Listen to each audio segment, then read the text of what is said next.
And that is that we set the number below the market price so that we can create more buzz and interest in what we call the pre-marketing phase.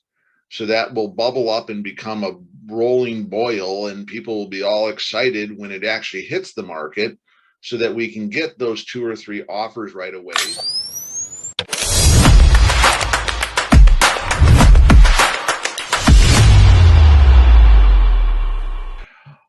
All right, well, let's talk about what's happening next in the real estate industry, because, today is different than it was 3 months ago, and it was even different than it was a month ago, and a whole lot different than it was, say, 2 years ago.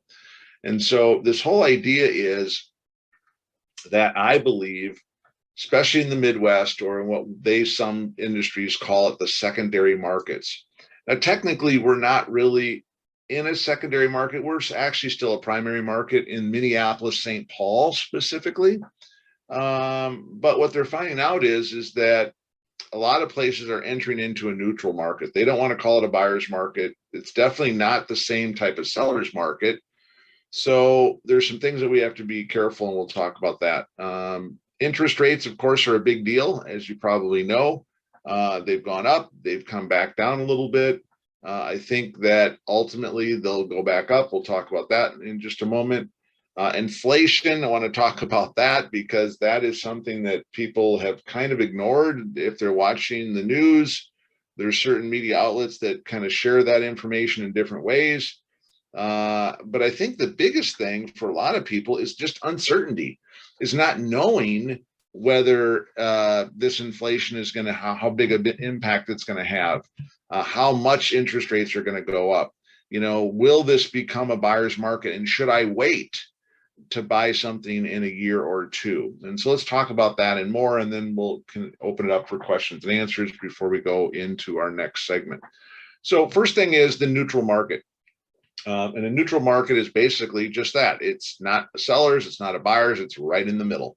And what we're finding out is that, for instance, in a seller's market, and I remember some of the videos that we shared before, where people were like, I'll give you my firstborn, and that's okay if the roof is falling in, and no inspection, and we'll give you all kinds of appraisal gap coverage. Those things are still happening. On one of my recent listings, I'm just looking at my board here, we were able to take what was going to be a 269.9 listing, and because it was priced right, and we've talked about that in past trainings, it's more important now than ever before to get the right number. And that right number, by the way, is below the market price. It's not what you're hoping to get. It's what you need to market it at to get the buzz so that you can get multiple offers and get to where you want to go. And so with that number in mind, 269, we did get a lot of interest, but I noticed it was not as overwhelming as it was, say, 2 months ago, 3 months ago, or what have you. So the interesting part was that once it did go live, we started getting a whole lot of showings, but not like 60 showings in the first 4 or 5 days like we normally would get. We only had like 35. So that was like half. And then instead of because as you probably know, the way I run my listings, if you've been on these trainings before, I don't want to get 10 or 15 offers. I want to separate the curious from the serious.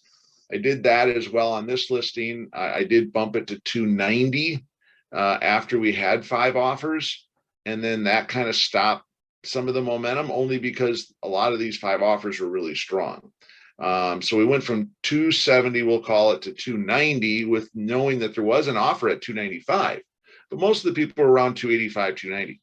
So what I did then in changing the MLS pricing was to separate the curious from the serious. Now, what was interesting about that is that the 295 offer literally withdrew their offer, and they found something else. All the rest of them, this is the part that I know it's truly a neutral market, because all the rest of them that were at one was at 270 all cash, and they weren't willing to go up. One was at 285. 20% down conventional. They were not willing to go up any higher than 285. Another one was at 290 and was not willing to go up anymore. But we had one person who, when I explained to him that we're at like 295 or above, if you really want to be competitive and be in the top four and definitely be in the first position, she took my advice. She ran with it. You know, obviously, she's probably shown a lot of properties to her buyers that have missed out on some stuff over the last few months. And so they came in at 301. Now, the rest of the story is that my goal was to get to 305. The seller wanted 315, which was kind of a crazy number.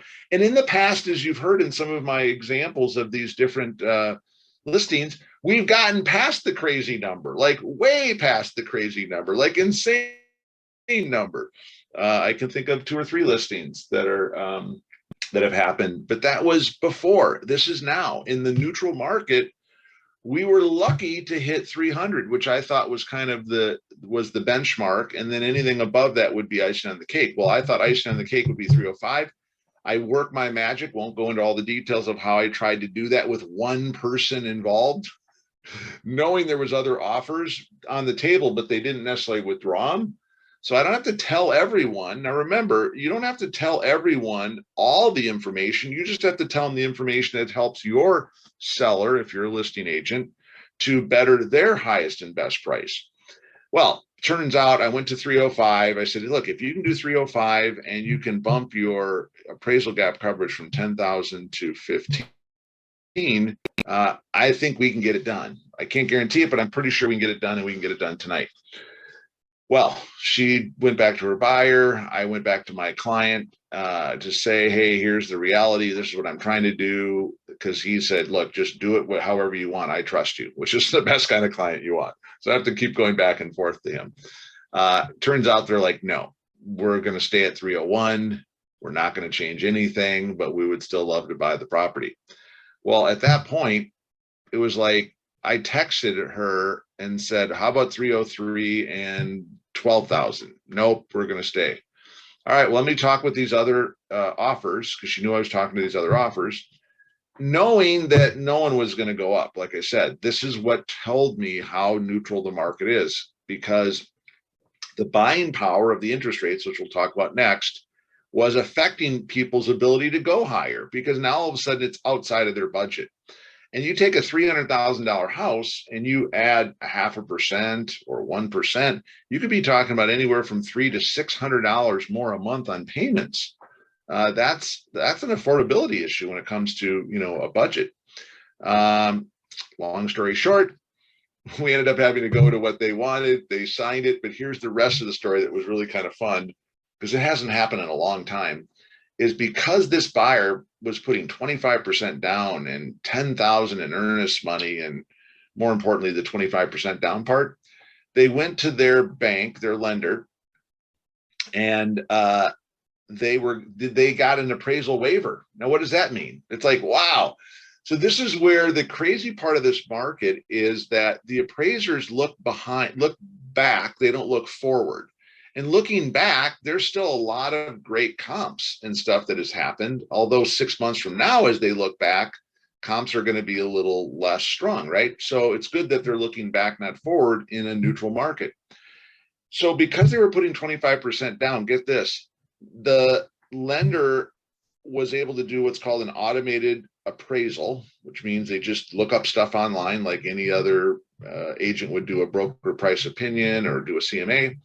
And they saw the comp strong enough that they waived the appraisal. So we're not even doing an appraisal.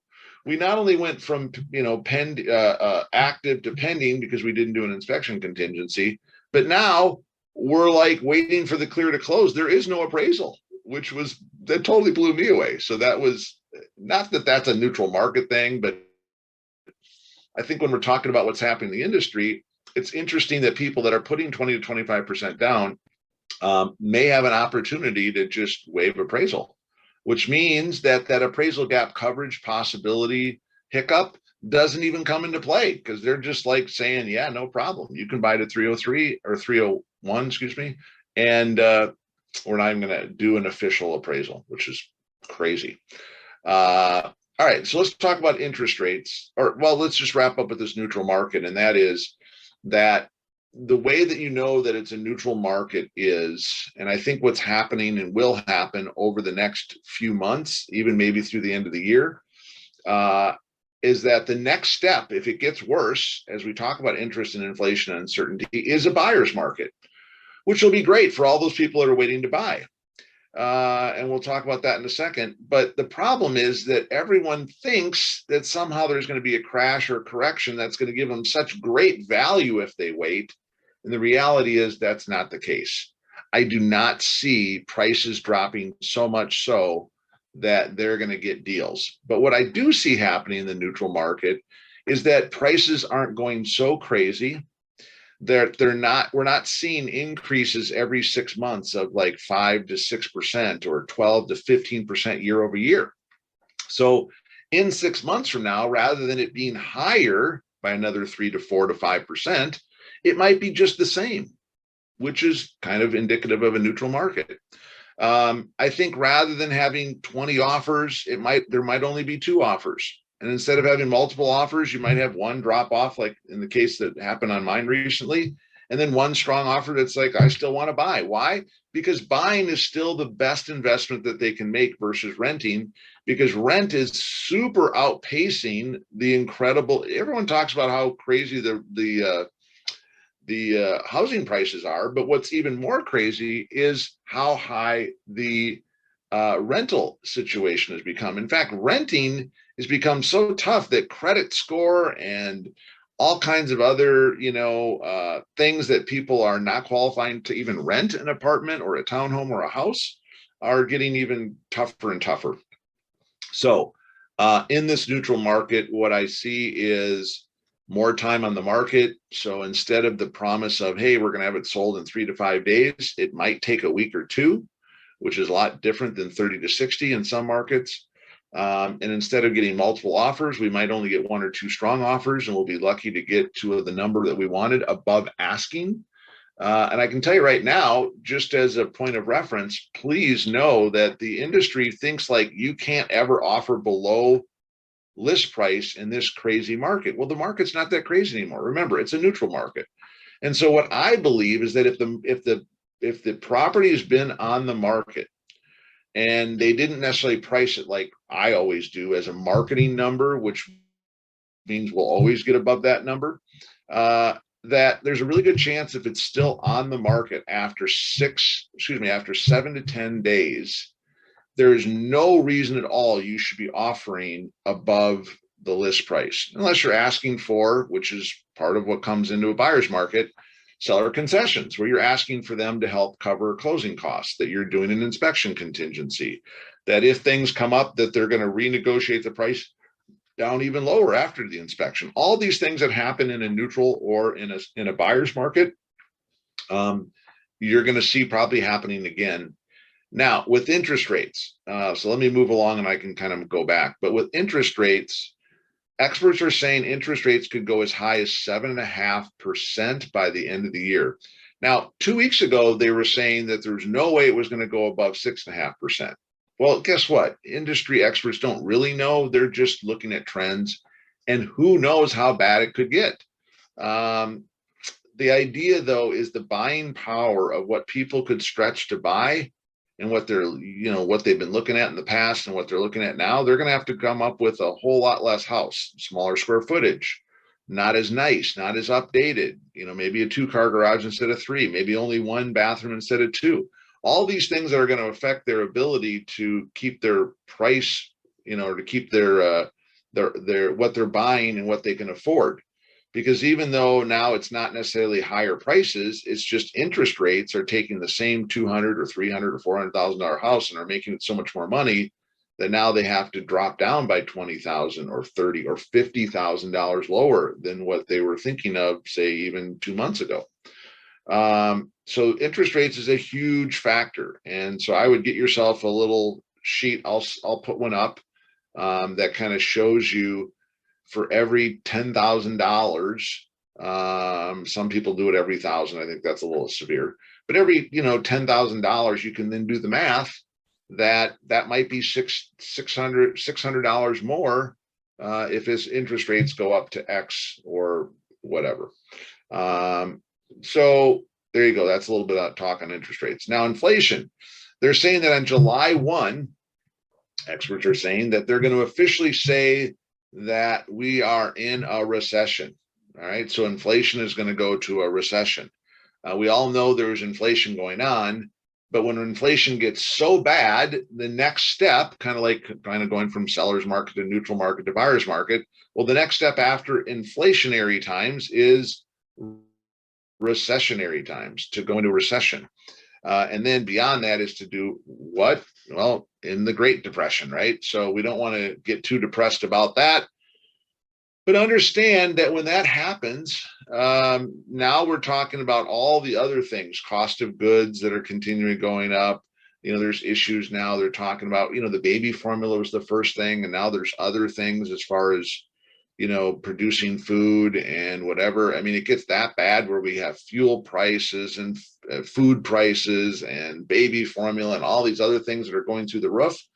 At some point with supply and demand, it will correct itself, and we'll get out of that and get back to something that's more like inflation instead of recession. And so they're saying that on July 1, they're going to say, now we're going to start having the recession talk. So that's a little bit scary. That's scary if you're a new home builder, which I happen to be working with a builder. That's scary if you're a seller in a higher end market where people on affordability, it might be an issue.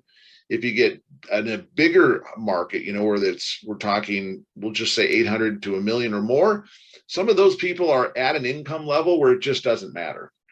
They're not affected. When you start talking about these people, and I love these people who go, oh, these $2-3 million homes, there's no way people can afford them. Those are people who have so much money, they're paying cash or half down, and they don't care about inflation or interest rates. They can afford it, and so they're still going to do whatever they're going to do. Just like if gas goes to whatever $1 per gallon, they're still going to drive their big SUV and their fancy luxury vehicles, because it doesn't hurt the way it does a typical person on a fixed income in a job. And then the last thing is the uncertainty. The uncertainty piece is just that. I mean, we don't know what's next. What next shoe will drop? Is it going to be some other war, or will the war get crazier and how will be involved in Ukraine? Or will it be a situation with, stuff that's going on state by state, and what's going on with the primaries and eventually the midterms that are coming up here in November. A lot of that stuff will affect different economies or different markets. I think this uncertainty thing is just that. It's what gives people the inability to make a decision, because they're so dependent on what's going to go on. And I've never lived my life that way. And I know that sounds weird, but I've always focused on what I can control, and being conservative, meaning that I've always lived below my means. The house that I live in is maybe worth 400,000, where my income would say I would be living in a $1.5 million house. Does that make sense? Some people say when you go to buy a car, you should know that you could afford to buy 2 of those cars, or you shouldn't buy them. If you have 2 incomes in the home, you should base your decisions on if one income went away. Well, as it turns out, in our world, my wife and I, both with our health and wellness business and with what we've done in real estate, we're super conservative. I mean, I could not do real estate, and our business for our health and wellness could be like in half, and we would still be just fine. And so that tells you that, there's certain things we may not be able to do for our family and friends. There's trips we may not take, whatever. But at the end of the day, we've always lived so conservatively, and I would encourage you to do the same thing. That's the one thing you can always control, is how much you're spending. Not how much you make, but how much you spend will allow you to be in a better financial position when things happen, and to free up some cash. So because we have cash on hand, if you will, when we feel like the market has really, really hit rock bottom and we know it will always recover, it's a great time if you have preserved your cash positions to be able to get in and buy. And so when that stuff happens, just like our lake home and looking at these, wow, the cost of these oceanfront condos in Pacific Beach, sorry, in Panama City Beach, they're in the seller's market still. That's not a neutral market there. Okay. They're in high season and prices are crazy. Like we looked at one that was 1.5 million that just 2 years ago, that same condo was 900,000. We looked at one that was 1.2 million 2 years ago. That was at 750. So, I mean, you want to talk about hyper growth that's happened there. And so that I believe will eventually calm down and get back down. And some of these were on the market for 2, 3, 4 months, which is pretty indicative of why they're not selling, because they don't need to sell. They have them rented out. People are paying a lot per day, per week to rent these beautiful condos and enjoy their vacations. And so if they get cash flow from it, they don't really need to sell it. But if they're going to sell it, they want to sell it at the highest price. I get that. But I'm savvy enough where we were just looking, we were not buying, because the numbers of what we can make on the rental versus the 6 months plus a year that we're going to be living there to call that our primary residence for tax purposes, it just didn't make sense. So that kind of uncertainty wasn't uncertain at all. It was, we were certain that it is not a good time to buy there because it's just still too crazy. And it might take a little while for them to catch up. It might have to be after the season's over and the rentals aren't there as much. And that's when maybe sellers will finally go, oh, well, you know what?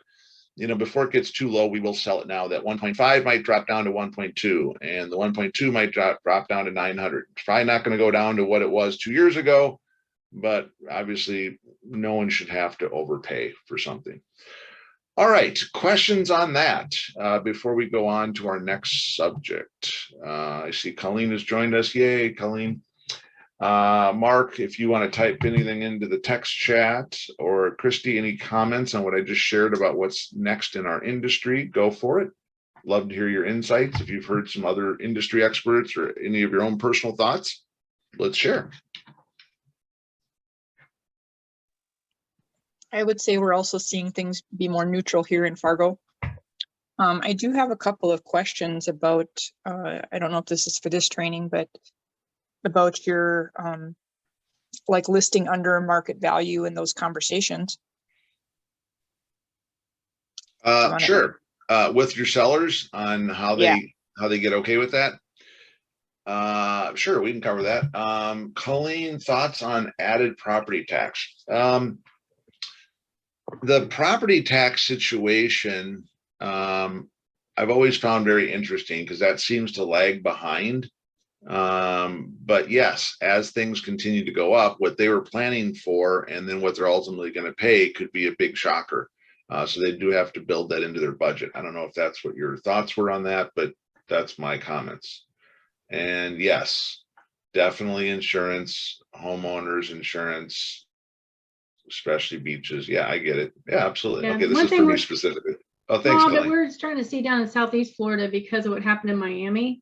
Yeah. Insurance is doubling for those buildings, which also means the HOA is going up. So the prices are really, in some areas, they're not going up.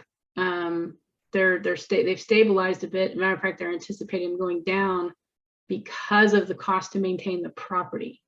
Got it. Very good. I like it. Well, and that might be beyond that, and then the numbers going down, we'll still hopefully see it flatten out a little bit instead of how crazy it's been. Yep. Very good. I like it. Thanks, Colleen, for sharing, because I know you're involved in the waterfront communities as well. So good insights.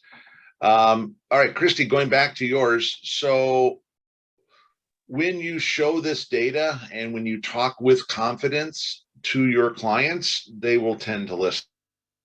I mean, I know that sounds weird because some people are like, well, I can't do it the way you do it. And I don't know what it is that I do, but I've like not done more than maybe 2 or 3 quote unquote listing presentations. I've never brought the folder out with all kinds of CMAs and printed things. Well, I shouldn't say never. I think I did it once. But I just don't do that. I just don't have to. So much of my stuff is referrals. So much of my stuff is people that know me or I've done business with before. So they trust me, they like me, and therefore we're continuing to do business. And as long as I deliver on the results, that's what's important. And so for you, Christy, you know, you can say there's 2 or 3 different ways that we can market your property.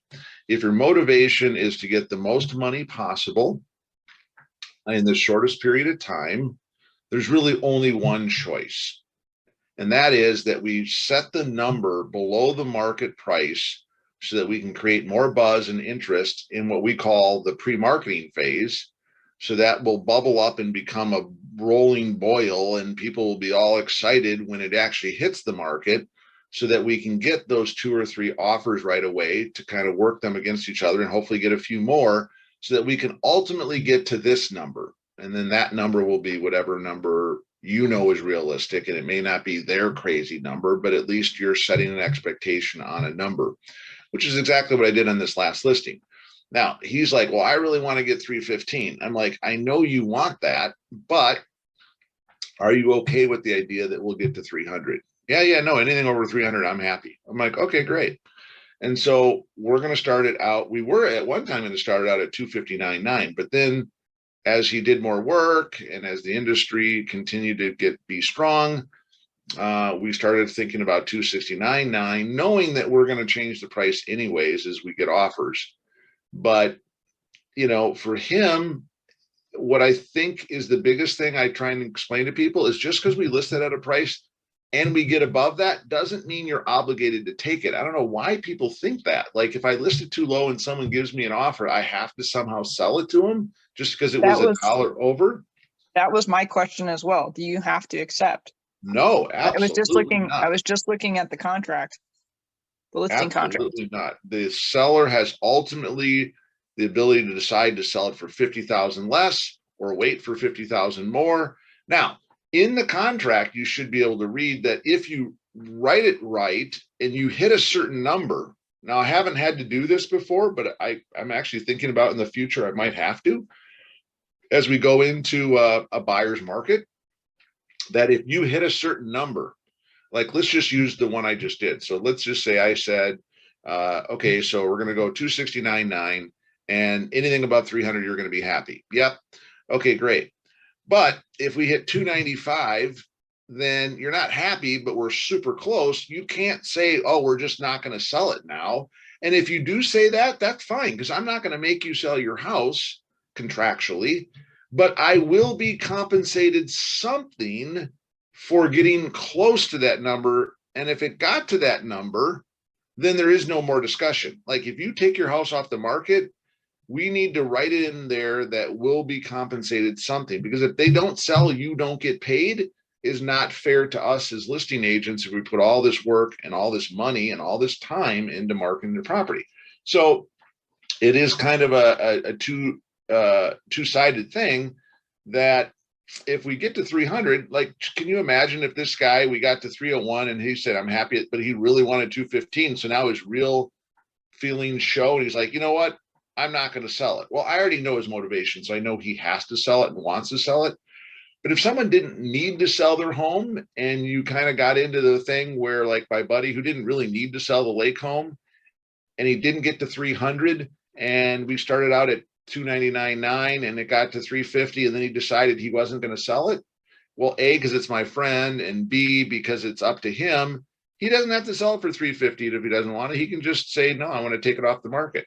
Now, how you negotiate how you're going to get compensated for the work you did because they made a decision to take it off even though we got to their number, that's a whole nother discussion. But no one should feel obligated. There's nothing in there that says if we get to this number, you have to sell it if we hit the marketing number, which is an arbitrary marketing number. So does that help? Yeah. Okay. Other I was follow-ups also though, if you got something else, go for it. Well, I was thinking about a retainer when you were talking about that. Yeah, I've never done a retainer. That's partly why it's there, because you would retain that money. If you don't get your full amount of commission, you at least get the retainer money. That's one way to do it. I've never done that in 8 years and hundreds of transactions. I've never filled in that retainer number. Although I do believe going forward, if I was working with someone who I didn't have that super tight trust me relationship with, and it gets a little bit where it's a little bit more business, it's always business, but you know what I mean, they don't know me as well, they're not as confident, and that I know they would do the right thing and I know what their true motivations are. If I ever sense that they didn't really need to sell but they wanted to kind of test the market, that's when I would start thinking about the retainer. And more importantly, I would just add some language that says if we hit this amount, that you would at least pay this amount to cover my fees, expenses, and time. And I even write in, as some of you know, if I find a buyer who's not represented, they're going to save money off the listing commissions. So I'd have it kind of all in that area, kind of in the other area, and then just make sure that, if they decide not to, for whatever reason, because they wanted to be super greedy, then I would still at least make something. And you should too, Christy, because your time is very valuable. All right. I'm assuming you agree with that. Let's go. Yes, thank you. I was going to say the one time I've ever talked about it is exactly the seller's like, well, if I don't get 200, then I'm going to put it up for rent. And I'm like, okay, well, then we're going to talk about a retainer. There you go. Perfect. And that's, and it is just, it can be done in a very professional, it only makes sense way. This is the time I'm putting in. If we don't hit that number, if that's your number, we can't start it at 200. Then we need to start it at, 275, 280, so that when 175 or 180. So to get to that number, that's going to be the strategy. And then knowing that, hey, if it doesn't hit that number and my strategy doesn't work and I don't get you to 200, then I'll be happy with this number, and then you can go ahead and rent it. So yeah, there you go. That's a great discussion to have. But make sure, especially in this neutral market, you don't let them dictate the price. You can't start at 200 and try and get over 200, because that may not bring enough traffic and buzz to even get to 200. And as you know, if it sits on the market at 200 because they're like, no, it's got to be 200 or else, and you only get 3 or 4 showings over the next week or 10 days, and now people go, oh, look, I remember hearing from someone that if it's on the market for 10 days, I can go below list price. Now all of a sudden we're screwing around with people offering at 180, 185, 195, and now you make less money, their expectations were met, and it all kind of sucks. So being very strong about why that 180 should be the right number, or 179.9, to then blow past 200 and get them to be happy.